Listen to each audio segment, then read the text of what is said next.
আপনারা দেখছেন বাস্তব উপস্থাপন, আমি রাজীব। স্কুটি ডিআই সংঘর্ষ, গুরুতর আহত মহিলা সহ একজন।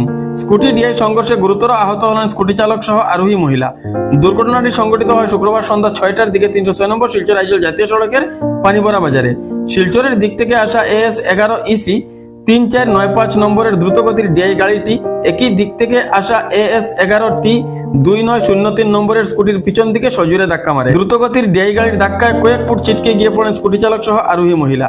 গুরুতর আহত অবস্থায় উভয়কে উদ্ধার করে দোলাই প্রাথমিক স্বাস্থ্য কেন্দ্রে প্রেরণ করেন কতিপয় স্থানীয় জনতা। খবর যায় দোলাই পুলিশে। পৌঁছার আগেই মৎস্য বহনকারী ডিআই গাড়িটি থেকে কয়েক কার্টুন মাছ লুট করে নেন কতিপয় স্থানীয় জনতা। পরবর্তীতে দোলাই থানার সাব ইন্সপেক্টর VL চড়াই ঘটনাস্থলে উপস্থিত হয়ে দুর্ঘটনাগ্রস্ত গাড়ি দুটি নিজেদের হেফাজতে নিয়ে আসেন। দুর্ঘটনায় আহত ব্যক্তিদের নাম জানা সম্ভব হয়নি।